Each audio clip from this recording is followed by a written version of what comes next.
You're listening to the Options Insider Radio Network, the home of the Options Podcast. For more quality options programs, visit theoptionsinsider.com or search for Options Insider Radio Network in your podcast provider of choice. Listeners can also access all of our programming through our mobile app available in the iTunes and Google Play stores. Select programs are also available via live stream at mixlr.com/options-insider. That's mixlr.com/options-insider. Don't forget to follow along with your favorite programs and submit your own questions for the hosts at twitter.com/options, stocktwits.com/options, facebook.com/theoptionsinsider, or via questions at theoptionsinsider.com.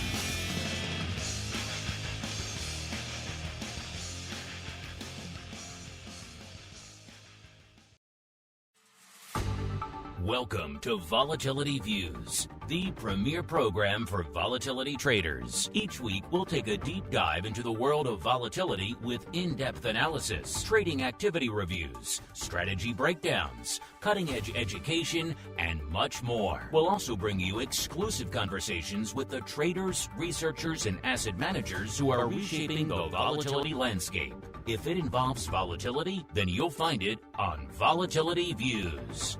If you're paying $0 to trade options, you're paying too much. That's because at public.com, you can go a step further and earn rebates on every single contract traded. No commissions, no per-contract fees. That's table stakes. When you place an options trade at public.com, you not only don't pay, you earn a rebate. And those rebates can add up fast. Public is the only options trading platform where you can earn rebates. You literally won't find a better deal. So, switch to Public and start getting rebates on every single contract traded. Or stay with your current options trading platform and leave money on the table. The choice is yours. Public.com. Paid for by Public Investing. Options not suitable for all investors and carry significant risk. Full disclosures and podcast description. And now, it's time to take a deep dive into the world of volatility. It's time for Volatility Views.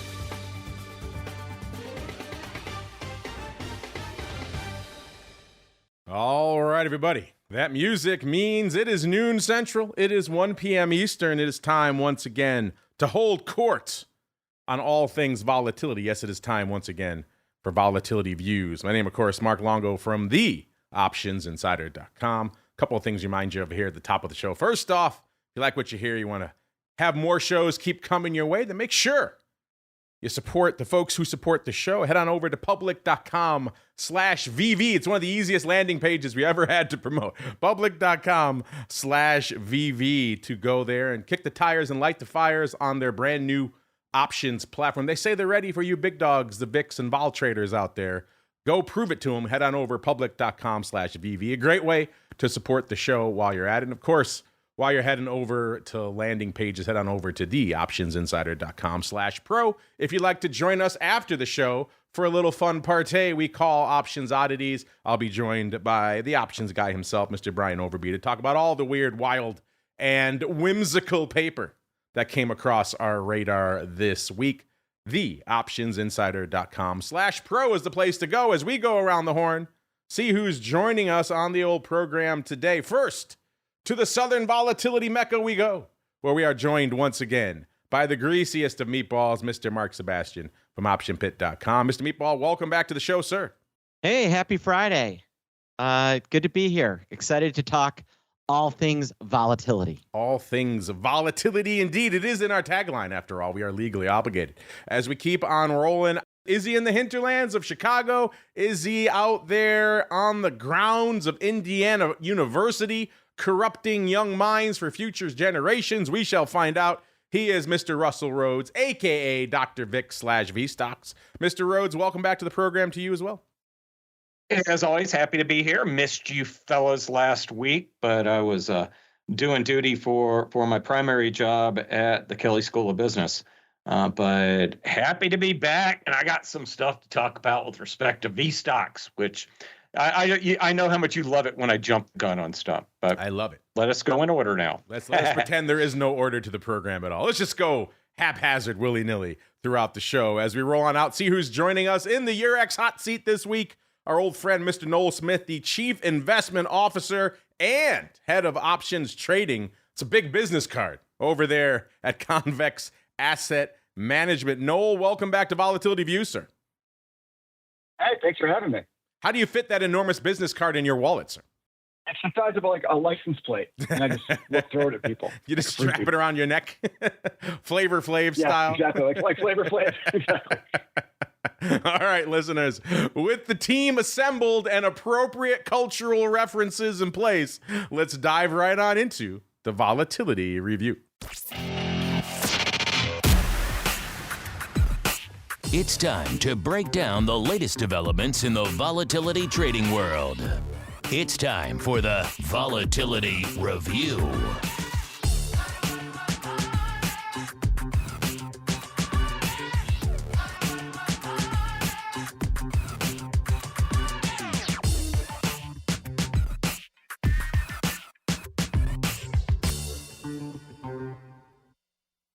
All right, listeners, welcome to the Volatility Review, the portion of the show where we do just that. We break down the week that was and indeed still is, from a vol trading and trending and analysis and unusual activity, all sorts of fun perspectives. And as we're coming into the tail end of the week here, kicking off the second half of the session on Friday, listeners, markets are mostly in the green right now. It doesn't mean they haven't struggled today, though. We were up, we were down, kind of seeing a bit of a repeat of what we've seen a lot throughout the markets this week. But again, we are net green on the day right now. S&P up about 1/3%, Dow up about 0.75%, NASDAQ up about 0.25%. So again, kind of pick your poison, which index is doing what out there today. Vol starting to come back in. It was kind of treading water earlier today, especially as we were flirting with some mixed markets and out there earlier in the session. Looks like Vol starting to come off a little heavier now as we're heading into the start of the show. VIX cash has dropped about another 0.5 point, right about a 16 handle as we kicked off the show. Puts us down about 0.75 point from where we were this time a week ago. VVIX at an even 100. That puts it down about 8 points from where we were this time a week ago. I'm sure if I re-racked it right now, probably be even a little bit lower out there. Of course, we've seen this movie play out a few times throughout the week. We're up, we're down, we're mixed. Of course, we had the market's earnings announcement, aka NVIDIA, earlier this week, and that one also proved to be a little bit contentious as well. We saw a lot of fluctuations in the after hours. They led into the open being red, then the market's kind of trying to fight their way green throughout the day, and a lot of tumult ensuing, which always makes for some fun vol talk. Well, let's go around the horn the way we started. Let's go out to the Southern Volatility Mecca first. Mr. Meatball, sir, what's catching your eye in the vol markets this week? Yeah, it's been an up and down week for volatility. We've seen, obviously, things heat up again in Europe, and that caused the VIX to explode. NVIDIA earnings were a bit of a, call it a fizzle, if you will. But, real weakness out of the other major names in the Mag 7 or Grade 8, depending on what you want to call it. But as a whole, the overall market has been moving higher. Some consumer staples are really strong on Friday, which is a little weird. But, Procter & Gamble is up 2.65%. When was the last time it moved that much in a day? The Dow has really been the leader since the election and continues that trend, with the NASDAQ kind of holding place since kind of topping out. It's been a little less exciting than the Dow Jones, which is a little weird. But yeah, NVIDIA earnings, a lot of hype and not a lot of excitement there. Yeah, it was a bit of a mixed bag out there on NVIDIA front. Either you loved it or you hated it, or maybe you were kind of right down the middle out there as we keep rolling out to the middle of the country, where we are joined once again by Mr. Dr. VIX / VSTOXX. Mr. Rhoads, sir, what caught your eye in a bit of a topsy-turvy vol week, sir? Sebastian just said with respect to consumer staples, and 3 of the stocks I follow reported earnings this week, and the most exciting one was Target. And Target didn't have a good earnings release. The day before, Walmart did have a good earnings release. And there are a couple of sectors that are near and dear to my heart. Retail, big time. It's probably the industry that I covered more than any other industry when I was on the hedge fund side. I can tell you, when Target's not doing well and Walmart's doing well, that is not a good sign for the economy. And that also, but it could be considered a bad sign for consumer discretionary and a good sign for consumer staples, because that's where the shift in shopping comes from. In fact, I industry earlier this week when I was down at IU, and she even agreed. She said, yeah, typically when you see this much of a divergence in the earnings of those two companies, there's something bigger going on in the overall economy. And I think people are pinching pennies. And when you're pinching pennies, I do agree there, but there's also some issues with Target's execution that is just abysmal. The way they fumbled online is going to be, you're going to be doing case studies of this in business school in 10 years. Target is going the way of Macy's right now, the way they're executing. Then where am I going to buy my clothes? You're going to have to go Target to and Macy's. That's it. I know. Well, you're going to have to go to Nordstrom and Walmart. You're going to have to go a little more expensive on your good stuff and a little cheaper on your bad stuff. I think just cheaper across the board. So, are you implying there's a different demographic going to Target than to Walmart, Mr. Rhoads? Is that what you're saying out there?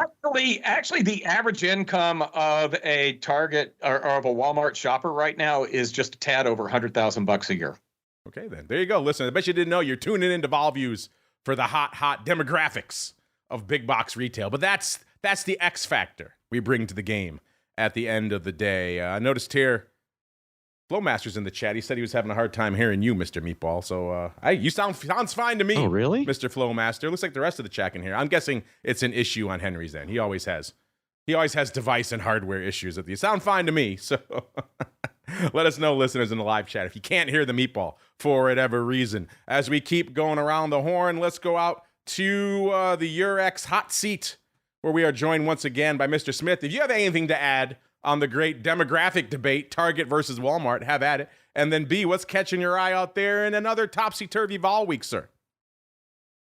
Well, I assume that Elon Musk must have bought a gumball or something at Walmart and changed those numbers pretty dramatically.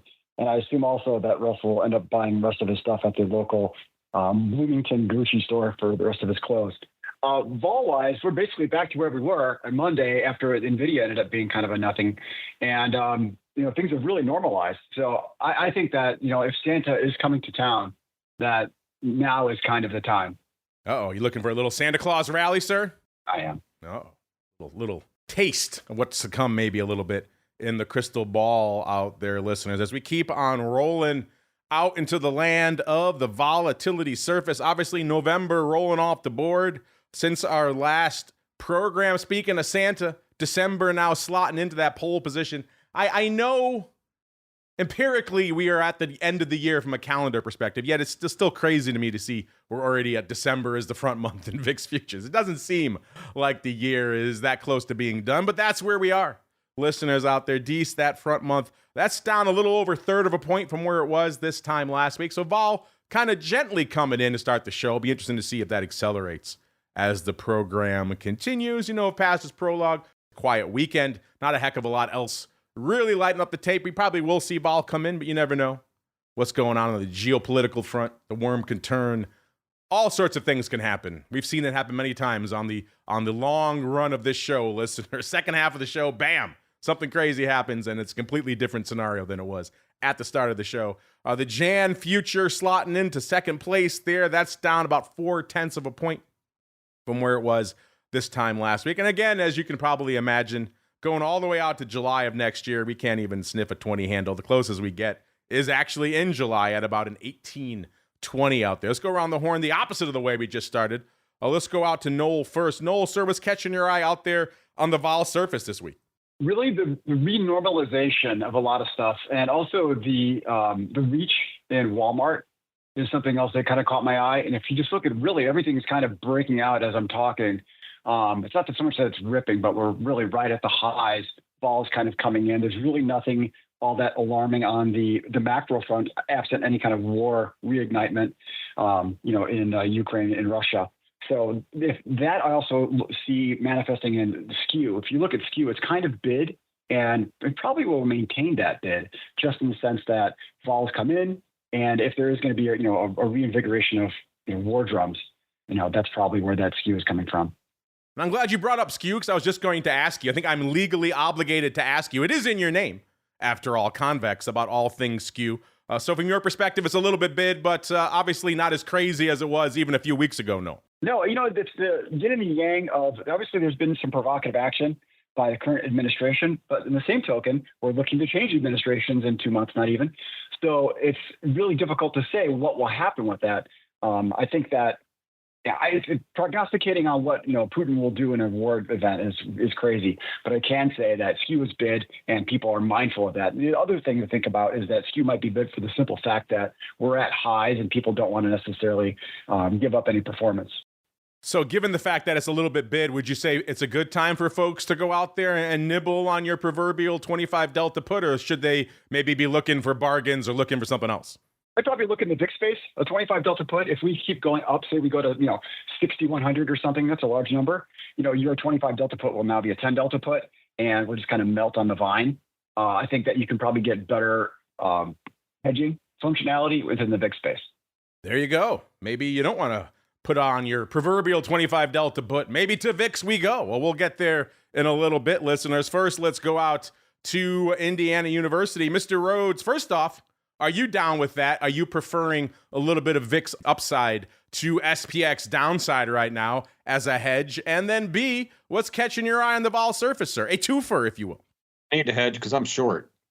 But if I were going to hedge a long portfolio, I actually think I would favor SPX over VIX. And, when I worked at SIBO, I would get that question all the time. Why should I use this VIX stuff when I got SPX? Well, there's some behaviors that are different. If VIX were maybe a bit lower, maybe about a point or so lower, I might give some consideration. But that January premium of a point right now, relative to spot, makes me pause a bit, especially when we're up around 16 or so. But I feel like if folks are going to turn a little negative on stocks or start to be concerned about stocks, we're probably not, barring a geopolitical surprise, we're probably not going to have any sort of dramatic volatility event for the markets. I feel like if we're going to underperform between now and the end of the year, it probably will be a slow grind lower, and SPX tends to work a bit better than VIX in those cases. If I were concerned that the market is going to lose its freaking mind at the next Fed meeting or something like that, then I'd be talking about VIX calls. So it's always about the nature of the sell-off that you're worried about. And I feel like it's going to be more of a grind lower through the end of the year than any kind of dramatic sell-off if we do get weakness. Interesting. Mr. Meatball, the last word is yours. First off, where do you fall on the eternal question, VIX upside versus SPX/SPY downside right now? Do you see any particular opportunities in one over the other? And then B, what's catching your eye on the vol surfacer?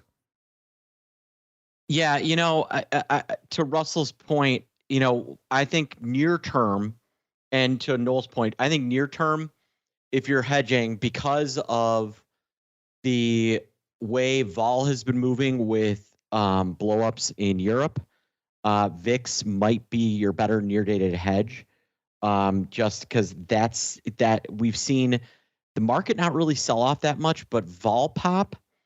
But generally speaking, Russell's right. It really depends on the nature of the beast. If we're getting kind of a volatility event, then you want VIX. If you're getting that slow grind, just kind of a 2022 type of event, then you want SPX. The way everything looks now with kind of where crypto is and where the bond market is and everything along those lines, if I was setting up a hedge, I would probably lean toward VIX. And anything catching your eye in the ever shrinking vol surface this week, sir? Yes. We had VIX options and futures roll off, and so December is now the front month contract. December is up week over week. The whole curve is up week over week, obviously because the VIX has gone higher, but we remain in a pretty nice contango, which tells you that the market thinks that despite, any kind of push, any explosions in Europe, they're expecting, they're not expecting much more out of Europe, and they think VIX is going to slowly move lower. Well, Mr. Meatball, you did invoke crypto. That has been an interesting source of volatility of late. If you want to deep dive into all things crypto, vol and skew, you name it, deep dive into all things crypto, make sure you're checking out the Crypto Rundown. We record it on Mondays after the option block. It's available on the full feed, of course, if you get the full network. Another reason all you vol views hardcore should be listening to the full network. Man, we went hardcore into the vol of crypto this week. But if you were waiting for some more products to add to the mix here, well, you're going to get them in your hot little hands pretty soon. Of course, they announce it right after.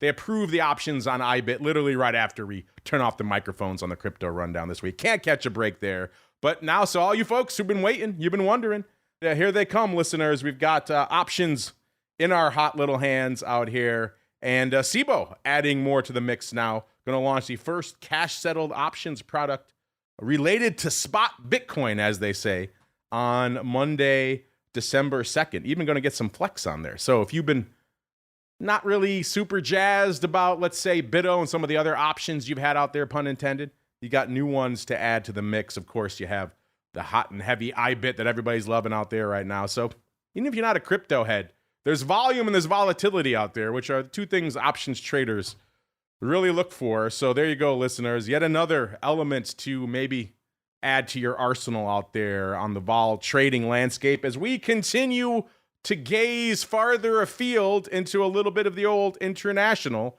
volatility review. It's time to explore what's happening in the volatility market beyond our shores. It's time for the International Volatility Review. The International Volatility segment is brought to you by Eurex, home of Euro stocks, VSTOXX, DAX, and the German government bond-based Eurobund, Eurobobble, Euroshots derivatives. Eurex is the leading European derivatives exchange. Learn more about trading VSTOXX futures and options, the European volatility benchmark, at www.eurex.com/VSTOXX.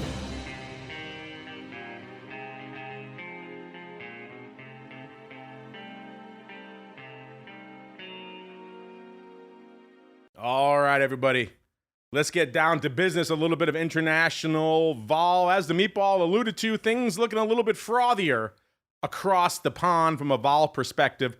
Not exactly surprising whenever you hear escalation of conflict and you hear things like nuclear limits being thrown around out there. That usually tends to translate into a little bit of vol, and that's pretty much what we saw. A little bit of a interesting divergence between VIX and VSTOXX this week. VSTOXX closing up this morning, up about 3/4 of a point. Kissing an 18 handle, getting pretty darn close, 1796 up there. So again, things a little bit frothy. When I talk to my friends across the pond these days, it's not exactly hard to see why a lot of them are getting a little skittish over there these days. Of course, range-wise, we're still pretty far from the 52-week high, which came, guess when? August 5th of last year, 31.16. The low, 12.12, that came in mid-December. Let's hope things settle down and we're able to threaten that again in mid-December. But right now, things are looking frothy. Things are looking juicy. Mr. Dr. VSTOXX, sir, you said you've been watching a lot of things out there in VSTOXX land. What's catching your eye, sir? Our contract, VIX, I always like to point out the differences between VIX and VSTOXX. Of course, the folks in Europe are a little bit closer to the guy with the big missiles. So you probably are a little bit more on edge over there than you are over here. Although if things really do escalate into something terrible, that's probably the best word. Volatility is going to go up on both sides. However, you got the December contract on VSTOXX trading at 1750, and like you said, spot's up around 18 or so. It did grind. The future has grinded a little bit lower in line with us after they closed the spot index, and you've got December at a 95-cent discount to January. That's been narrowing a bit. If you told me I had to get long volatility, I think I'd be looking across the pond right now and maybe buying December and selling January. The spread's a little bit wider than the Dece January spread in VIX, and I would want to do it that way in case what we end up with is the grind, but then have the possibility of benefiting from a quick inversion in the term structure if we got some sort of volatility event in the next 2 or 3 weeks. A while back, we took a look. Do you remember the big 1x2 spread, the 15-17 put spread that we talked about? I talked about it on the show last week when you weren't here. Did you? Yes. Oh my goodness. Well, I got an update on it. I went through all the block trades, and it looks like the initial trade was basically selling 2 of the 15 puts and buying 1 of the 17 puts. And by doing that, they put themselves into a kind of an interesting position for when volatility started to work its way a little bit lower. They did this in early September, and they basically sold 98,000 of the Dece 15 puts. They did the trade over a 2-week period, and it looks like they finished it up on September 19th. And then they turned around and sold. That would be 49,000. I don't have the half on there. And then they sold 49,000 of the, bought 49,000 of the 17 puts. And now that we've grinded, and they did that at a net cost of a little over 12 cents. Since then, between September 30th, that's when it looks like they first started trying to get out of it. Since September 30th through November 13th, which was the last block trade that looked like it was an exit on this one, they've gotten out of 48,000 of the 98,000 ones, and they've been able to get out at a credit on average of 41 cents. So they made about 28 cents on this guy, and they're about halfway out of it right now. The prices that they are getting out of it for have been improving. Back in October, they were getting out for around 20 cents. Now they're getting out, the last 3 trades were 50 cents, 60 cents, and 50 cents. So this has been a very, very good trade, likely anticipating that we would have elevated volatility, and then at some point after the U.S. election into December expiration, VSTOXX would start to come down. And I think part of the way that they're working their way out of it is just everybody is so aware of that really large trade. I did that event for UVX about 3 weeks ago, and everybody was pretty aware of that trade when we were doing the prep calls. So I think that's why they've got to ease out of it in the way that they are. And then the open interest pretty much matches up with what should be left, plus some other trades that have come on. So I'm pretty sure they've gotten out of 48 of the 98 and done it quite well.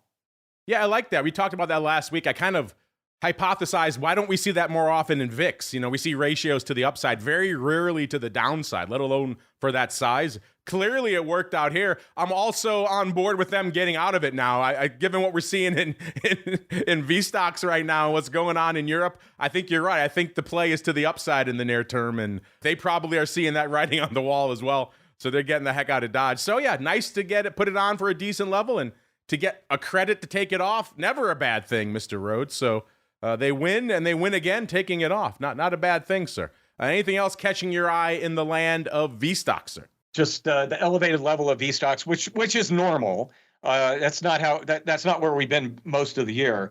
but typically VSTOXX is at a premium relative to VIX. But also historically, we have seen that it's at a premium for a reason, and that's because when we get volatility events, VSTOXX more often than not, actually spikes a bit more than VIX.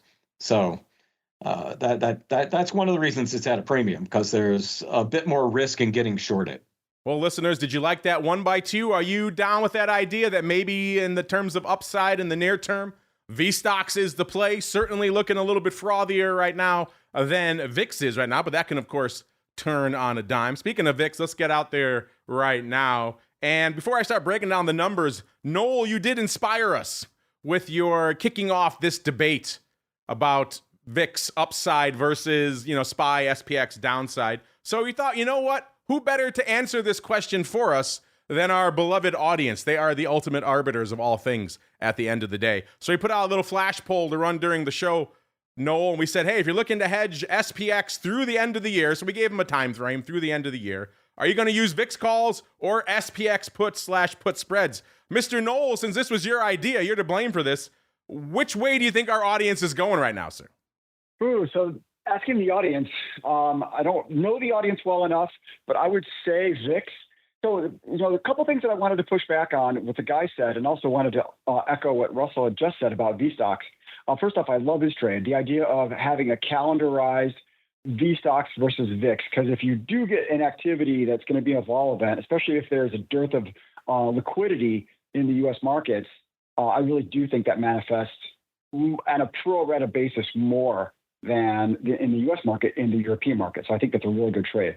Now the pushback, both of the guys kind of said that vol path is super relevant, which of course it is.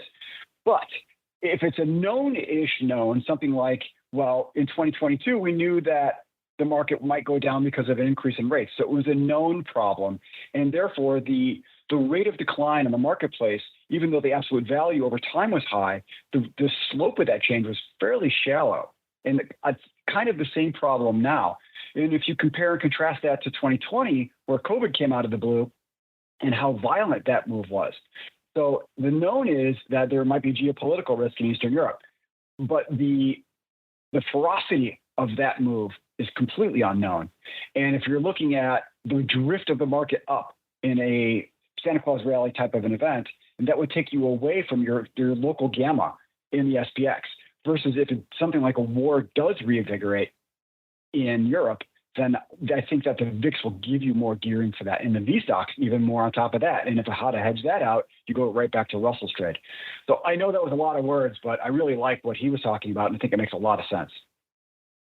So which way are you going with our audience? Are they going VIX or are they going SPX put spread, sir? I did everything other than answer the question. I know you're trying to dodge it, but I'm not going to let you get away, sir. You gotta come up with an answer. Yeah, keep me honest. VIX.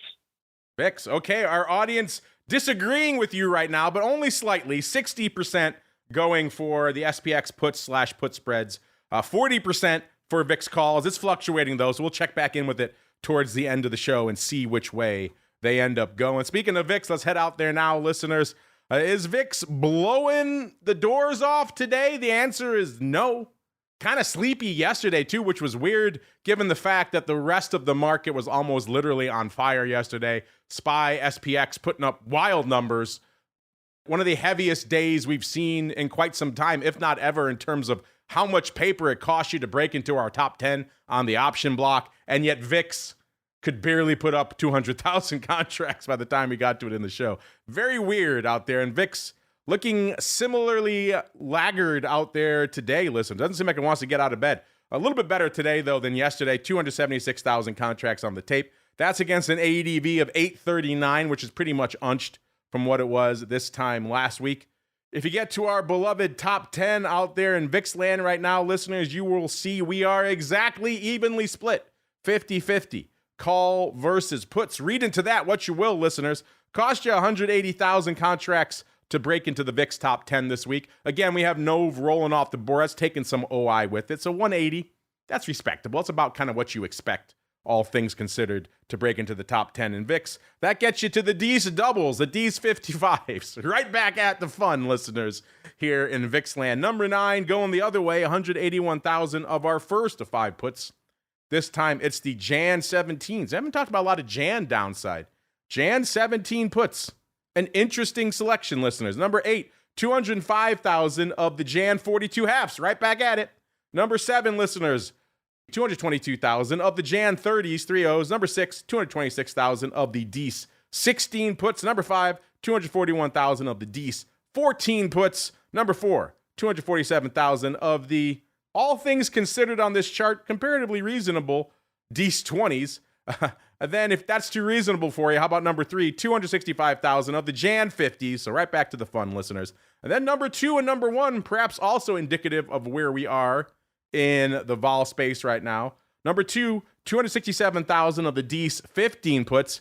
And number 1 on the board, yet again, my favorite, 382,000 of the Dece 13 puts. I said a while ago, I thought maybe that might be a bit of a bridge too far, but looking decent, all things considered, out there right now. But you know what's never looking decent, but we go to it anyway, listeners. Yes, it is time for Russell's Weekly Rundown. Now, Russell's Weekly Rundown. Now, Russell's Weekly Rundown. All right, listeners, so nice, we have to play it twice. It's in our contract, listeners. Mr. Rhoads, what's catching your eye on the weekly VIX options front, sir? It's mostly, and to one of Mark Sebastian, one of Mark Sebastian's points earlier, he noted that whenever we even get an inkling of negative news, we are seeing VIX be very reactive to the upside. And a lot of the bullish trades I saw when I was going through the weeklies kind of coincided with VIX up at 17 or 18. So a lot of panic, a lot of nervousness still out there. And I know saying all that makes it sound like I'm completely wrong when I say I don't think VIX is the place to be. But if you're worried about some downside movement, but you have seen some of those reactions. So I got on Monday. We had somebody come in and bought about 900 of the November 27th 14.5 puts for 37 cents. That puts break even down at 14.13. It did get that low last week, not this week, intraday.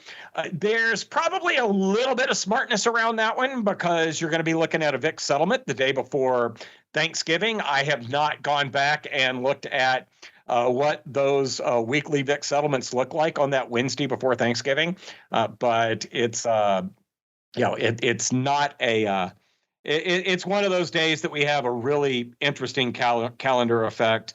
But with all the goofiness going on in the world, I feel like people are not going to be taking full advantage of the quiet, low volume, half trading day, et cetera, stuff that we get during Thanksgiving week. I think people are going to be a little bit more vigilant than they are. I'm not 100% sure how I feel about this trade. I have a hard time. In a normal year without World War III breaking out, I'd say that's a really smart trade, but I'm a little concerned about it. Based on, like we've said, how quickly VIX bounces and just some concern about the world. Here's a terrible trade. Wednesday, somebody bought 100 of the November 27th 22 puts for 507, and they sold 100 of the same expiration 21 puts for 415. Opening cost of 92 cents. If VIX is below 21 at expiration next week, they make 8 cents. This trade was actually put on when VIX was up around 18 or so. I understand what they're thinking about here, but you really want to risk 92 cents for 8 cents? I have a hard time with that one. And then today, a big trade that popped up. Somebody bought 5,000 of the November 27th 15 puts for 17 cents. I thought that was the same line of thinking. that goes along with those 14.5s on Monday. But it turns out that this was a closing transaction. They sold these options short between 13 and 19 cents in a whole bunch of lots on Wednesday, and it looks like and this was when VIX was around 18 and above 18, so you're putting on kind of a bullish trade when VIX was near the week's highs. And I did not do the average price on this one, but I'm pretty certain that they lost 2 or 3 cents on this trade. I we'll just leave it with that. I think it was smart to get out of it. They could take the pain no more, sir. They could take the pain no more, and they basically got out of it about break even. Yeah, it's not too bad. I've seen much worse pain in the vol. We've all felt worse pain in the vol space than a couple of cents. If you can get out for a couple of cents, if you're not feeling it, listeners, get the heck out of Dodge. Let's see what folks are getting out of or maybe getting into out here in VIX land today. Like we said, not exactly a banger day, not exactly a banger end to the week in VIX land, which is kind of weird given how much volume is going up in the rest of the market. Today, 276,000 contracts on the tape. The big dog, 46, nearly 47,000 of the D40s going up today. They went up straight up for 26 cents, all in one print. I was just looking while Mr. Dr. VIX was talking here to see if there's another leg. Usually you see that D's upside. It's part of a 1x2 or something like that, but I'm not seeing the other leg. It does appear to be just straight up 26 cents. Now, there is some OI there, so maybe they are closing. But that said, kind of interesting, 26 cents for the D40s. You like those straight up, listeners? Would you be a buyer or a seller at that level? Either way, that's the big dog today, followed by number 2, similar size, 41, almost 42,000 of the D14 have puts. What's weird about this one is this is against effectively a 2x1x1 put spread. They did effectively 2 of the 14 half puts against 1, aka about 22,000 of the D's 13 puts and about 22,000 of the D's 13 half puts. So kind of funky structure there. We don't see that too often. And then rounding out the top 5 today on kind of a weird day in VIX land, 19,000 of the Jan 30s. So more straight up Jan upside because why not? Yesterday, just couldn't get out of bed. Total was 370,000. We see that in one print sometimes on busy days in VIX. So 370, not a lot to talk about. The big dog, 24, almost 25,000 of the D16 puts, followed by number 2, 23,000 of the D's 15 puts. Number 3, 23,000 of the D's 50s, 5 O's. Number 4, 21,000 of the D's 22s, and about 21,000 as well of the D's 19 calls. So kind of all over the place. Wednesday, far more respectable, listeners. We have 922,000 contracts on the tape, and appropriately enough, of that 922, 92,200 were the Jan 50s once again. So the Jan 50s looking hot. Looks like it's a bit of a vertical because you have 87,000 of the Jan 30s for number 2. So you like that, listeners? Jan 3050. I'll have to go look and see the prices they did that for. But does that float your boat? Number 3, 47,000 of the D's 40s. Number 4, 44,000 of the D's 16 puts. And rounding out the top 5 on a pretty active Wednesday, 38,000 of the D's 15 puts. Tuesday looking hotter and heavier, 1.22 million. I don't think we're going to kiss that today unless things really start lighting it up in the second half of the session. The big dog on a pretty active Tuesday, of course, Nove going the way of the dodo always helps to drive some paper, and that's what we saw on Tuesday. 89, almost 90,000 of the Nove 15 puts for number 1, followed by number 2, 77,000 of the Nove 18 calls. Number 3, 72,000 of the D's 20s. Number 4, 67,000 of the Nove 17 calls. And number 5 on an active Tuesday, 64,000 of the Nove 20s. And then rounding it out on Monday, decently active, all things considered, 781,000 contracts on the tape. Doesn't seem like we're going to get there today. 86,000 for number 1 of the Nove 15 puts again, followed by number 2, 51K of our old pals, the Jan 30s, and 51,000 as well of the Jan 50s. So somebody likes that vertical. It's like they did that at least twice, unless they were bailing a couple of days later. That would be strange, though, for a Jan vertical. Number 4, 32,000 of the D16s. And rounding out the top 5 on a pretty active Monday, 31,000 of the D's 40 calls. Let's go around the horn. Mr. Meatball, we will start with you, sir. Kind of an interesting, kind of a head-scratching week, quite simply, in VIX options. Days like yesterday where you thought were tailor-made for some paper. We had a whipsaw. We started off the day pretty blood red. That's usually a recipe for a boatload of VIX paper, and VIX couldn't even get out of bed. And then earlier the week, we had some decent flow. Anything catching your eye in VIX options land this week, sir? Yeah, today the biggest trade is a kind of put, looks like a put ladder. Looks like they bought the 14.5 puts, sold the 13s and the 13.5. So there's also a big 46,000 lot of the December 40 calls. Yeah, yesterday, you're right. You would have thought it would have been interesting. Biggest trade was just a 20,000 lot of the December 2250 call spreads. You did have some call buying, but nothing crazy. We had that Wednesday. We did see a big trade on Wednesday, which was, ahead of NVIDIA earnings. They did the 30-50 call spread, pretty mid-market, but I think they bought it. You also had a buyer of the more of those December 40 calls. Tuesday, this one was pretty aspirational. They bought the 50,000 of December 55 calls. You also saw some Jan 80s go up. So you had some of those lovely aspirational trades floating about, along with some Dece 20s. I do think December, if you're looking at hedge, December is, there's some value in December. And then Monday, we had a 50,000 lot of the 30-50 call spread, and then some November that's now gone. So it did lean on the large block orders toward calls. Not as many of these, just way out of the money puts, but the open interest is still very, very put heavy with, the 16s, the 15s, and of course those 13 puts being pretty darn heavy in December, and then the 20s being pretty heavy as well.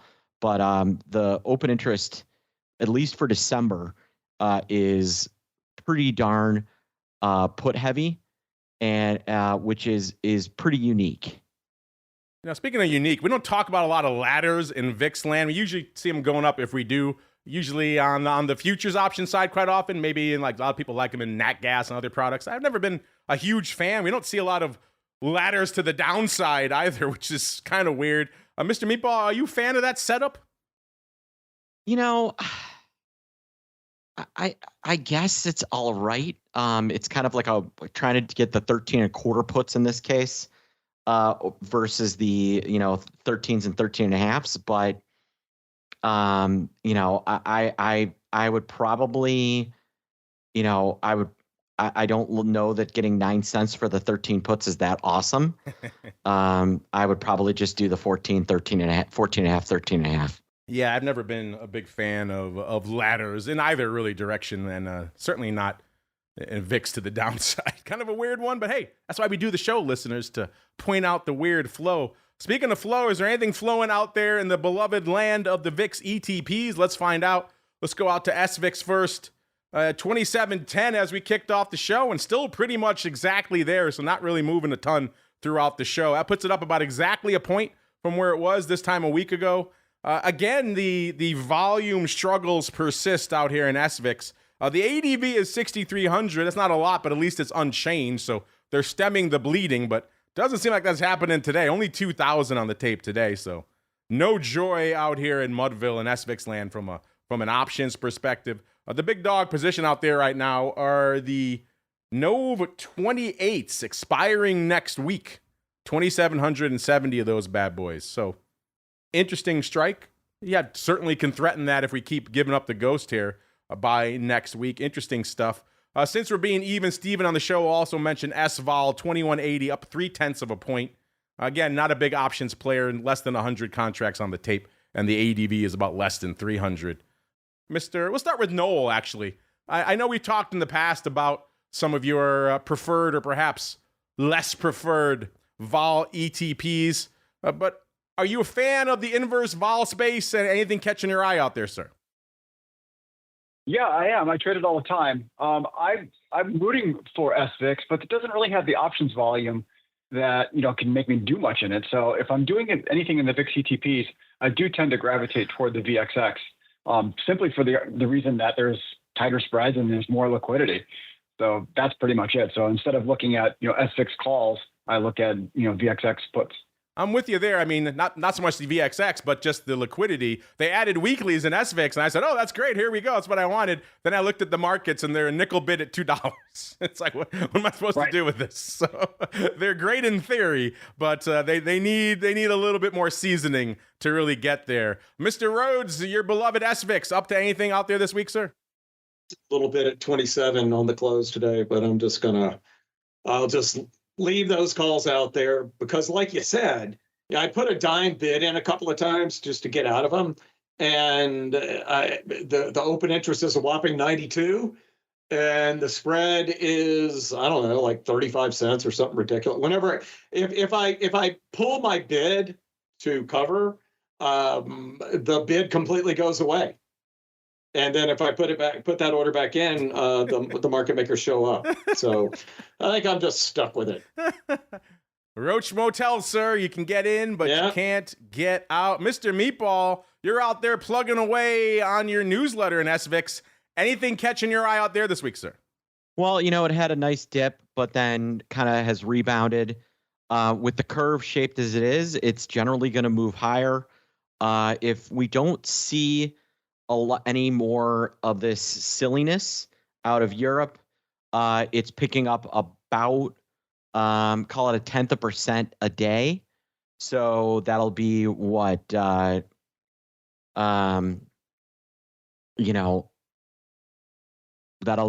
be like 3 cents a day. I expect that to start to increase, and I expect VIX to kind of continue to fall off a little bit. Well, if it's falling off, we'll see that reflected in UVIX, and it's down slightly. UVIX kind of hit this floor recently around $3.50. I think we have a listener question about that recently. I'm not sure if we'll get to it this week, but it's a good one. And now it seems to be kind of vacillating between this kind of 3.5 and 4.5 range. 385 right now, down about a quarter on the week. 18,000 contracts going up today, so again, kind of light. The ADV, though, is 44,000, ticking up 5,000 in the right direction. So folks are slinging UVIX options again, which is interesting because the underlying is as cheap as it's been in some time. Yet they're going to the options, which is interesting. Not so much today, though. Mr. Rhoads, everyone wants to know what's up with the super secret don't tell anyone UVIX trade for the weekend, sir. Trade of the weekend, we've got a losing streak of 4 weeks now, which is not shocking. And in fact, I went back to see just how bad it can get. We had 10 weeks in a row back in April through early June where we had a bunch of small losses. So, like any kind of long volatility strategy, we're going to bleed until something exciting happens over the weekend. But I continue to put it on and take it off every Monday morning. I've been playing around with a little bit of UVIX myself. I mentioned that on the show last week. We'll get more into an options oddities coming up in a little bit, listeners. And messing around with things you can do to defend it, maybe playing with a little bit of puts and some other things like that. Just experimenting now that UVIX is at some interesting levels. So if you're intrigued by that, check us out. Options oddities coming up a little bit after this show, listeners. But Noel, you requested it. I believe you said, if I can paraphrase, this is your favorite options product of all time. Of course, your beloved VXX, 4640 right now, down a little over half of a point, about 0.6 of a point out there. Putting up a little bit of paper out there right now, which is kind of interesting. The ADV is 32,000, so after being super robust, kind of fall off a cliff like the rest of the products, starting to trickle back in again, up 4,000 this week on the ADV, and also putting up some numbers today, about 23,000 contracts on the tape. By the way, if you're wondering, listeners, the big dog position out there in VXX right now, the DEES 40 puts, 5,500 of those bad boys, followed by 5,200 of the NOV 45 puts expiring next week. So a lot of downside. Noel, you said this is your preferred product for playing a little bit of speculative fun out here in the vol space. What's been catching your eye in VXX, sir? So what I typically try to do is I want to be short this thing, the Delta One instrument, but I don't want to be short the Delta One instrument. So what I'll do is I'll take a deeper, higher Delta put to be short this thing, so that if it rips up, because of an vol event, that I kind of know what my risk is always defined. So I'll look to something that's further deferred in time, like a Feb or March, and then pick up something like a 50 or 60 delta put. I don't have to deal with the bleed and the vega that comes with that. Can help me in the event of it won't crash as bad as something different. And also I like having my risk defined, and I don't have to deal with the borrow costs that are inherent, or the change in borrow, or the getting my shares called away. So that's typically what I do. That's not necessarily what I'm seeing, which is what you asked. What I'm seeing is the same thing everybody else is seeing, I guess, that volume. And I'm a participant in some of the stuff that we talked about, some of those VIX options and some of these VXX options on the put side. But they're just not, if you're looking at like the D40s that Mark just brought up, I mean, there's 20 cents wide, and the ones, the 39s are 25 cents wide, and they're hard to trade because there's not much going on there, and they're not going to fill you at anything that's advantageous. So they're just not that great. So going a little bit farther out in time, 2 or 3 months, a little bit meatier on the put side, as you said, 50, 60 delta. I think we can all get behind that, sir, but let's see if we can all get behind a little bit of the crystal ball. It's time to peer into the future and reveal what the volatility gods hold in store. It's time to look into the crystal ball. All right, everybody, welcome to the crystal ball, the portion of the show where we attempt to wrestle. Some might say daringly, some might say just full of hubris with the vol gods. See what they have in store for us for the coming week. As we're coming into the end of the show, VIX cash flirting with that 16 handle, not quite there, 1591, but seeming like it wants to kiss it before the end of the show. And VSTOXX, as we already laid out, 1796, so a little bit frothy. I should point out here, as my capable producer is reminding me, next week, of course, the Thanksgiving holiday here in the U.S. Friday, truncated session, Black Friday. We're not monsters. We're not going to make these folks come in and miss their beloved deals on doorbusters to come in, do the show with us. Plus, the markets are closed, so no show next week, listeners. So then we're predicting now. We're getting crazy. We're getting wild. We're going out 2 weeks. Right now, this week, listeners, I was at 17 and a quarter, looking better in VSTOXX at a 1796 than I was in VIX. VSTOXX 16 double, no joy there. It was Andrew on the show with us last week as well. He was at 15.5 in VIX, so he was looking better, about 0.41 away there. And VSTOXX, he was at a 1575, so no joy for him there. And then we were also joined by Mr. Jim Carroll, aka VIXologist. He was at a 16 even, so you know what? Winner, winner, chicken dinner for him. He was within our 10th of a point margin of victory, so he gets a bullseye for him, listeners. So congratulations to him. VSTOXX, no joy, 1580. So you know what that means, Noel? Since our guest last week got a bullseye, he now puts you in the dubious position of going first and having to predict vol going out 2 weeks, sir. So if you just want to tackle VIX, that's fine. If you're feeling up to the challenge of doing VIX and VSTOXX, have at it, sir. The floor is yours. VSTOXX is dicey because, first off, I don't trade it, so it's difficult for me to have any kind of educated opinion. So I'll pass on the VSTOXX. But on VIX, let's just call it a clean 14. 14 even. Ooh, they are coming for vol post-holiday, says Noel. Interesting. Then let's go out. Who was the next closest? I guess that was Andrew. So that means Mr. Meatball, you get to go next, sir. What are you feeling for this time next week in VIX and VSTOXX? And that'll be post-holiday, right? Yes, are we doing a show next week? No, we are not. 2 weeks from now, sir. So I'm guessing 2 weeks from now, correct? 2 weeks from now, yes. All right. And so the question is, do I go 1331 or 1441? I guess Noel gets a little more room if I do 1331. I'm going to go full-on vol crash, 1331. All right. These 13 puts, here we come, if that's the case. All right. And then, Mr. Rhoads, you get to go next. What are you feeling for VIX and or VSTOXX? 1616. The number 616 means something significant to me. And for VSTOXX, just to be cute, I'm going to go 1717 because it belongs at a point premium to VIX. 1717. All right, listeners. Last but not least, remember, we are going out 2 weeks from now.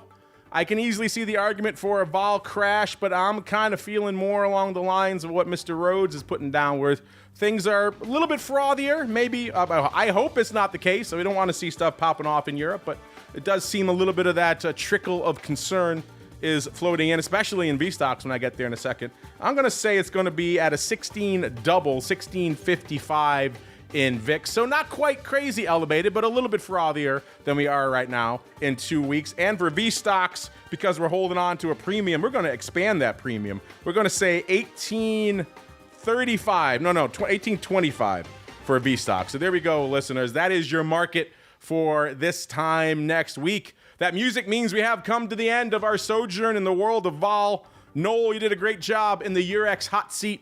If folks want to check out what you have cooking over there in the land of Convex, where should they go? What should they do, sir? I'm available on Twitter. It's at Noel Convex. And my website is convexam, like convexassetmanagement.com. There you go, convexam.com. Give him a follow over there at Noel Convex, all one word, on the old Twitter. If you want his vol musings, maybe you want to debate the whole VIX call. Oh, by the way, I should check in on the results. Oh, our audience still exactly split 50-50. You cannot make up your mind. Do you like the old SPY SPX put or VIX calls? Well, you got a little bit of time left. We extended it for an hour. But right now, you clearly cannot make up your mind. Mr. Meatball, sir, where should folks go if they want more meatball vol goodness in their lives? Yeah, you can follow me on Twitter at OptionPit, and go to optionpit.com to check out everything we do. Andrew, did Andrew tell you he scored 5,400% on RCAT this week? It was the one trade he did that I missed. No, I did not. He bought nickel calls, sold them at 275. It was pretty impressive. RCAT. Oof. Interesting. Well, there you go, Mr. Rocklops. I guess next time I see him, Gibson Stakes will be on him. That's right. Indeed. There you go, listeners. Check it out for yourselves. Optionpit.com. And Mr. Rhoads, where should they go if they want to follow all your goodies online, sir? Substack's named after me, Russell Rhoads Substack. And you can always just find me using my name on Twitter. I'm old enough to get my full name as my Twitter. There you go. Russell Rhoads, RHOADS on the old Twitter. Of course, you know where to go if you want to keep supporting the show. That's been coming to you forever. Literally the easiest landing page in the business, public.com/VV. They don't even make you type volatility views, just VV. That's the easiest way to go to kick the tires and light the fires. And hey, maybe you too can get paid to trade some options. And you check out the platform, tell them what you like, maybe tell them what you'd like to see them add. And guess what? Because you're coming from vol views, they're going to listen.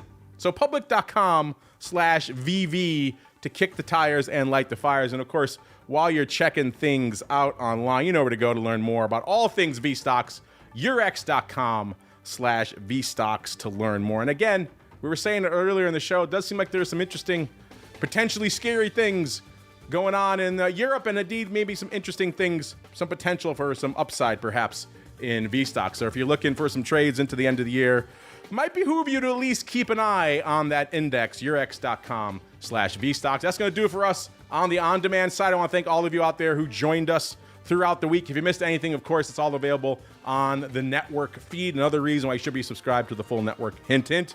But if you're not done, you want more in your life, I will be back in a little less than an hour now with our old pal, Mr. Overby, the options guy himself, to talk all things wild and crazy, unusual activity. Should be a banger out here, listeners. Looking forward to it. So join us there, theoptionsinsider.com/pro.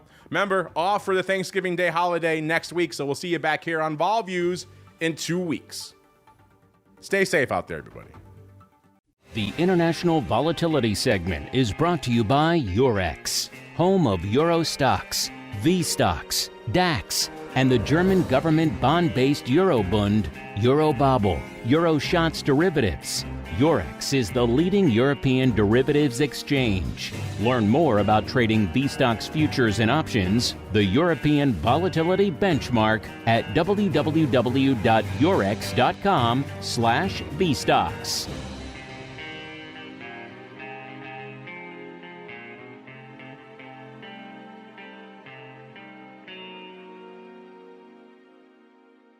If you're paying $0 to trade options, you're paying too much. That's because at public.com, you can go a step further and earn rebates on every single contract traded. No commissions, no per contract fees.